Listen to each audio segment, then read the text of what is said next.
Bonjour mes H, aujourd'hui je vais plus m'adresser aux hommes, alors approchez.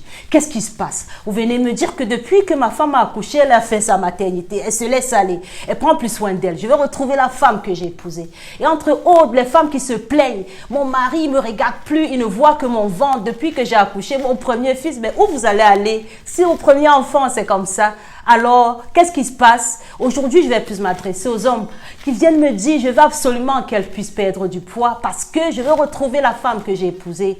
Et la femme qui se plaint, mais qu'est-ce que vous savez de ce que nous aussi nous voulons? Aujourd'hui je vais m'adresser aux hommes. En fait je vais vous dire des choses que nous les femmes nous aimons mais que vous n'arrivez même pas à savoir et que nous n'osons pas vous le dire. Donc écoutez-moi bien. Les amis, vous voyez sur cette terre, tous les êtres humains ont des besoins qu'on pourra classifier si on veut par 5 niveaux, comme Maslow par exemple. Donc ça peut être Maslow ou Bénédicte, voilà, il y a des manières de planifier, mais à tout ça, il y a des points communs. Donc si on se fie aux besoins des êtres humains, c'est sur 5 niveaux, comme sur une pyramide, si je me fie à la pyramide de Maslow. Alors, 5 choses que les femmes aiment mais n'osent pas dire aux hommes. Ah oui, les hommes propres. Nous aimons aussi le genre d'homme qui dégage de la propreté, qui sent bon. Le genre d'homme qui sait prendre soin de lui. Même s'il transpire des fois quand il fait du sport, ça ne dégage pas d'odeur en fait. Le genre d'homme qui a son petit slip là, tout propre, mais qui cache l'homme classe. Vous voyez, genre, les hommes qui ont des crasses, tout ça, des traces au slip, tout ça, ça nous intéresse pas non plus. Nous aimons aussi des hommes qui sont propres, qui dégagent aussi une belle silhouette, bien sûr.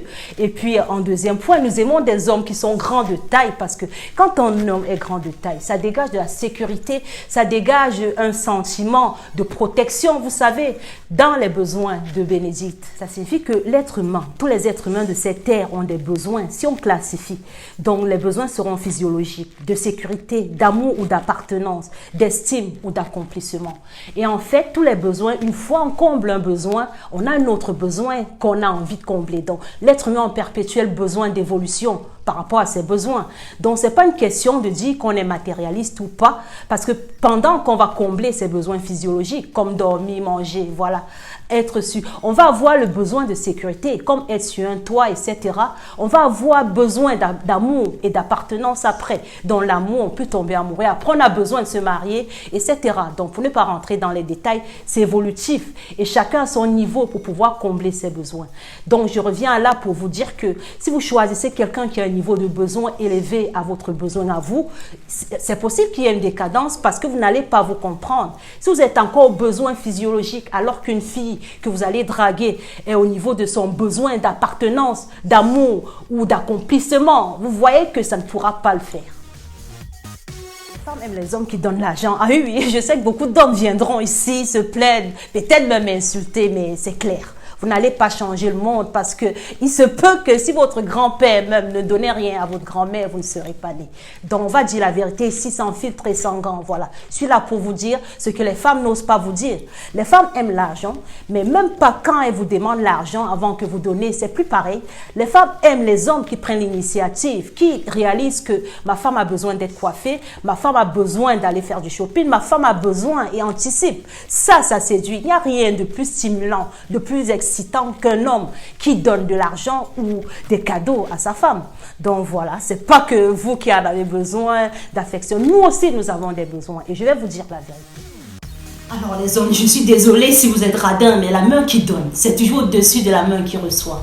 Donc les femmes aiment cet esprit de domination et puis ça marque l'assurance et la sécurité en fait, parce que toute femme a besoin de savoir qu'elle sera en sécurité avec un homme. C'est aussi pour ça que les femmes, point troisième point, aiment les hommes qui ont de l'assurance, dans le genre d'homme qui est sûr de lui, qui t'intimide en fait. Peu importe la femme que tu vas choisir, même si la femme, c'est, je ne sais pas, c'est la princesse, c'est la reine. La femme la plus puissante du monde a besoin d'un homme qui l'intimide, un homme qui approche et qui la fait taire en fait. Donc nous, on a besoin de ça. Ça prouve que on est en sécurité et de même aussi l'apparence ça compte. Donc du coup les femmes elles ont besoin pour un quatrième point des hommes qui ont une grande taille, voilà, le genre d'homme qui est grand, musclé aussi, oui nous aimons ça. Possibilité des plaquettes de chocolat, on le prend, voilà. Mais on a besoin de cet homme qui se met là et qui nous regarde et puis on est en bas en fait, on se sent toute petite, vous voyez le genre d'homme. Ah non, non, les gars, avant que vous fassiez pleurer les filles, il faut que vous sachiez que les femmes n'aiment pas les hommes timides, en fait. Donc, nous aimons les hommes cultivés qui, de par leur manière de s'exprimer, leur manière de se comporter, là, quand il arrive quelque part, il y a le calme qui s'installe. Le genre d'homme qui t'intimide en fait, mais pas avec de la violence, avec quelque chose dont tu ne pourras expliquer. Les femmes aiment des hommes qui s'imposent partout, même au lit. Nous voulons les hommes romantiques en fait. Les femmes aiment les hommes attentionnés, qui savent faire des reproches, mais la manière de parler, vous voyez le genre de détail, quand un homme est cultivé, il sait comment s'y prendre parce que chaque personne sait parler à sa partenaire. Et puis en fait, les femmes ne sont pas compliquées. Nous voulons le genre d'homme qui ne va pas traîner partout, qui se concentre aussi sur une seule femme et qui fait tout pour que tout puisse marcher. Donc le genre, on ne peut pas être parano si on se sent en sécurité, si on a des besoins comblés, etc. Parce que, en fait, nous aussi, nous aimons la fidélité, oui, oui. Nous voulons les hommes qui ne traînent pas partout. Nous sommes, en fait, la vraie femme, elle ne sera pas jalouse, mais elle voudrait juste avoir un calme émotionnel pour pouvoir avancer. Parce qu'une femme, la femme, c'est déjà le docteur de sa famille, donc il faut gérer des petits détails de part une vraie femme, de sa vie professionnelle, de sa vie personnelle, de son foyer. Comment bien s'occuper de son mari ou de son homme, a besoin de stabilité émotionnelle. Donc nous aussi, on en a besoin, les gars. Les gars, maintenant arrêtez, écoutez-moi bien. La fidélité, en fait, c'est pas propre à l'être humain en général, que ce soit l'homme ou la femme. Voilà, parce que ça dépend de la décision qu'on se serait fixée et ce que l'autre ferait pour combler nos besoins physiologiques. Et quand je parle de besoins physiologiques, c'est les besoins de base, comme manger, dormir. Voilà, il y a des petits besoins de base générales. En fait, en général, je ne vais pas rentrer dans les détails, mais ça dépend de ce que l'autre aussi nous apporte en retour. Et puis, qui nous met dans cette situation de confiance, de stabilité émotionnelle, et c'est vice-versa. Donc, arrêtez de croire que c'est vous qui avez droit à la fidélité. Nous aussi, on a besoin de fidélité. Puisque j'en parlais par rapport aux besoins, si vous n'arrivez pas à combler les besoins de l'autre, ou que l'autre en retour ne vous comble pas vos besoins, surtout à la base de ce qui est physiologique, comme manger, dormir, boire et puis même faire l'amour, vous allez réaliser que vous aurez des besoins qui vont remonter, qui vont ressurgir.